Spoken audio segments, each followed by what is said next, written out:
The Raiders are in search of their fifth head coach since 2020. I think they're now paying three coaches to not coach the Raiders. So the Raiders are tied with the Texans and Panthers for most head coaches over that period. And now, with this opening, and I know Deion says he wants to stay at Colorado. He's got a real good recruiting class. But I've said all along, if he could go to the Raiders and he knew that Shador was going there and then he could draft his son, Shiloh, as well, I wonder if that's something that Tom Brady is considering or would consider. He is Greg McElroy, ESPN college football analyst. He'll be on the call, ABC, ESPN tonight. It's Penn State, Notre Dame. How about we start there? Deion in the NFL or staying at Colorado? Well, are you suggesting which way I would, if I were giving Deion some type of advice, which way would I go? I would probably stay at Colorado. I think you can write your ticket there, man. He's become must-see television. The Alamo Bowl, a game that he lost by 20, 30 points, was the highest rated game outside of the college football playoff in the bowl season. He's appointment television for many, and I think now with the support that they're getting from an NIL standpoint, Dan, I think it's easier to win on a consistent level in college. I think in the NFL, you can be the greatest thing in the world and then fired the next year. Yeah. College, you got a little bit more runway if you can have a positive impact on the kids. All right, the point spread tonight is Notre Dame by 1.5. Let's say the game comes down to that kind of point spread. Paint the picture for the audience of you being the analyst tonight of how you think that would play out in the final seconds. Well, it would be phenomenal. Sean McDonough. Something tells me we would have a voice crack and we would have a lot of energy and we would have one heck of a finish. As long as a punter doesn't drop it and allow Jalen Watts-Jackson to return one to the house. That could elicit some stronger reaction. That would be 2 or 3 voice cracks potentially. But Dan, I don't know about you. You've been a college football fan for a long time, and you've supported and helped promote our sport, and we're very grateful to you for that. But I think the college football playoff, while we haven't had the most compelling matchups from a competitive standpoint, it's been captivating television. And I think if we could just get one that would go the distance. You look at the game between Arizona State and Texas, a game that went to overtime, multiple overtimes. That game had 17.3 million viewers at noon or 1 o'clock Eastern time on New Year's Day. A window that had not performed well in the past gets an all-time high because of how compelling that game was. And it was between two programs, one blue blood and one that's kind of an upstart in Arizona State. That would be magnificent. But I think if Notre Dame and Penn State, 2 of the most storied programs, 2 of the top programs in the history of college football from a win standpoint, 2 in the top 7, if it comes down to the wire like that, it'd be pretty remarkable. And it's probably going to be a defensive slugfest. It's going to feel like a pitcher's duel. It's going to feel like, Verlander on the mound against Kershaw 10 years ago. And whoever can somehow find a CNI single's got a chance to win the game. It's going to be pretty remarkable. Best player on the field tonight will be? When Notre Dame's on offense, the best player on the field tonight could actually be 2 players on either side, depending on their health. Abdul Carter, in all likelihood, will play for Penn State, the defensive end, pass rusher. Kuiper's got him as the number 2 overall player behind Travis Hunter. Super dynamic player. But they move him around too. That's what's fun. I think he's not one of those guys that's just stationary end of the line of scrimmage player. Like, he can be over the center, he can be over the guard, he can blitz off the second level. Like, he's a very versatile piece that you can move around. He is at less than 100% because of a shoulder injury that he suffered against Boise State, played just 17 snaps in that game. So we'll be monitoring his availability. It's a game time decision. Then on the other side is Jeremiah Love, who has a right knee injury, the running back for Notre Dame. He hasn't really been all that effective. He hurt his knee against USC in the final week of the regular season and has like 13 touches in the 2 playoff games since. The problem is that one of those 13 touches is a 98-yard touchdown run. So he's still got great top-end speed, but those are the 2 players that I think are probably the most captivating television for tonight's game. Handicap tomorrow night's game, Ohio State, Texas. Everybody's on Ohio State, aren't they? Yeah. I feel like you're getting Texas on sale from a handicapping perspective. Texas on the heels of a 2 overtime win as a double-digit favorite, 2 touchdown favorite against Arizona State. Oh, Texas got flaws. Quinn Ewers is flawed. Are you going to buy them? Problems. It sounds like you would buy Texas a home game. Is Ohio State ever on the road? I guess is the other question that I'm starting to realize when it comes to neutral sites, man. Ohio State's going to be there, and they're going to be loud, and they're going to make their presence felt. I do think, though, that Texas is they're a team that can absolutely match up against. I think they match up really well.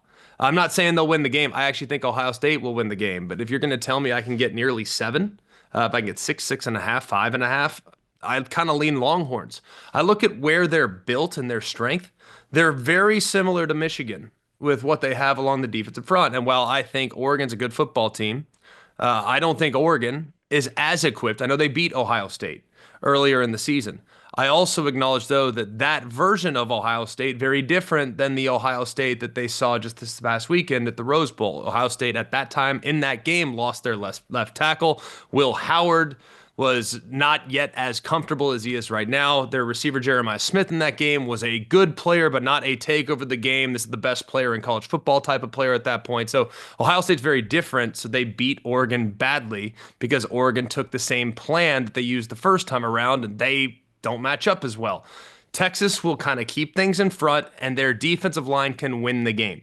That's Texas's strength, and that's where Ohio State lost the game against Michigan. So I do think that Texas matches up better than anyone else up to this point in the postseason against Ohio State. Greg McElroy, ESPN college football analyst. He'll be on the call. It's on ABC and ESPN. Sean McDonough will be there, Molly McGrath, Katie George, and that starts at 7:30 Eastern. Also part of Omaha Productions' Always College Football podcast, co-host of Mac and Cube in the Morning on WJOX in Birmingham. How often do coaches get out-coached? Oh, a lot. Because I'll go back to what Notre Dame did against Kirby Smart, what Marcus Freeman did when they swapped out and then they were going to punt, they were not. Then you get offside. I mean, that's one moment, but to me, that helped change the game. So I don't know, like you played for Nick Saban, but the number of times, like Bill Belichick, how many times will he out-coach somebody in the college in college games? You know what's funny is and I know that this is like the most obvious coach speak thing ever, so apologize in advance, but more games are lost than won. You know what I'm saying? Like, we'll go back to the game in the Sugar Bowl with Notre Dame against Georgia. 2 moments stand out in the game. Okay, one was at the end of the half. They have a backup quarterback in the game. Notre Dame is thinking, hey, they're going to run the ball, take it to half. The game's going to be 6-3. Notre Dame's got a slight lead, but for the most part, it's a low-scoring game, and it's lacked a lot of offense. Well, they put their run defense personnel in the game. R.J. Oben is a guy that at that moment had 0 sacks on the season. Well, what does he do? He goes right around the left tackle, strip sack, fumble recovery, Notre Dame on the next offensive snap, touchdown. Now it's a game that feels like it's blown open at 13-3. Yeah. That was one moment in the game, and that was Kirby being probably a little bit too aggressive there at the end of half. Hindsight's 20/20. Like, do you really expect your left tackle to get killed by a run-stopping defensive end? Probably not. All right, so that was one moment. The other moment was, like you referenced, late in the game, Marcus Freeman opts to run his punt team on 4th and 1, and then all of a sudden run his punt team off, put his offense on, which allows Kirby's team and defense to substitute, but they're thinking about getting lined up. The last thing they're thinking about in that scenario is the snap count. It was chaotic on the sideline. It was chaotic near the line of scrimmage. Their best player, a guy in Jalen Walker, who's going to be a 3 or 4-time All-Pro in his career, leans just ever so slightly in the neutral zone, free play, first down. Next thing you know, 9 plays later and 6 minutes off the clock, they've stolen the possession. So I think great coaches know how to just tweak and create that slight edge to steal a possession, whether it's a timely onside kick, a fake punt, a surprise onside kick, thing going for it on fourth down, maybe backed up and getting it somehow. Great coaches know at that perfect time when to pull that card and play it. Marcus did it once, and Kirby made a mistake at the end of half, and that's why the game ended up the way it ended up. How often have you had to, or did you have to consciously say to Greg McElroy, former Alabama quarterback, don't be SEC friendly? Because you're going to get criticized no matter what, because Right. we're going to read into what you say and how you say it. But I'm asking you, understanding that, have you had to remind yourself, be as fair as possible, even though subconsciously it might still be in your DNA? I don't even know, and I think it's a great question. I think it's all from a matter of perspective. Like, if you want to know who I am biased towards, it's great teams. You know what I mean? Like I kind of just follow. I like to watch the teams that execute at a really high level. Like, I really, and whether it was Michigan last year or whether it was TCU 2 years ago or whatever the teams it may be, I've always loved Utah. Like, I just love how they, never maybe as far as getting off the bus, maybe not the best team, but even dating back to when Urban Meyer was there in the early 2000s, it's long been a team I've just had a tremendous amount of admiration for. So I've kind of found myself navigating towards the teams that play really high level football. As far as the SEC stuff, I do have more familiarity with the league. Let's be real. I called 5 Georgia games this year. I called 4 Kentucky games. I called 4 Ole Miss games. I called a couple of Tennessee games, a couple Bama games. Like, you just have maybe a deeper understanding of the depths of the roster. But there's never really a point. If you do your work professionally, I could care less what patch they have on their jersey. I simply see numbers, names, coaches, records, statistics, and tendencies.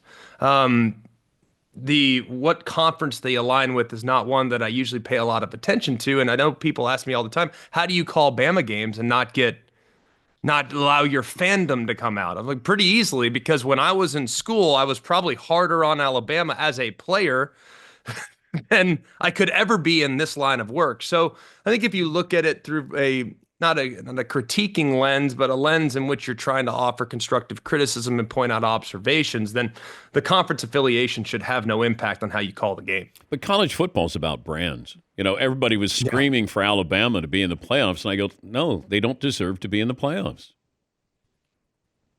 I think it's about brands to an extent. I do think there is this perception that the big brands are going to get preferential treatment. I don't know if that's well, they do bring eyeballs. They do bring, like, sure. Notre Dame brings eyeballs. Absolutely. People are going to watch. Absolutely. And I think because of Alabama, they're like, well, God, do we want Boise State or Arizona State in there? We want Alabama in there. And we saw Alabama against Michigan in the bowl game. They just weren't a great team, a good team this year. And I think that's a problem for college football. We get top heavy with Georgia, Ohio State. Clemson used to be in there. It's like the same 6 or 7 schools every year that we get programmed to think, oh, those are the best teams in the country. Arizona State was awesome. I mean, that was so much fun. And Boise State did what Boise State was supposed to do. Indiana did what they were supposed to do. Now, do I think Indiana deserved to be in there? No, from a talent perspective, or who they played, but they played who's on their schedule. So until we come up with a better format with this, Greg, or scenarios that make it fairer, I don't want us to fall back on, well, I don't know, just put Alabama in. Put Clemson in. Yeah. I don't like that. I worry about that. When in doubt, give the teams with more stars, meaning like star ratings, the recruiting ratings. Like, when in doubt, give them the benefit of the doubt. I don't think that's the proper way to go about it, because would Alabama potentially have been more competitive in a playoff setting? I have no idea.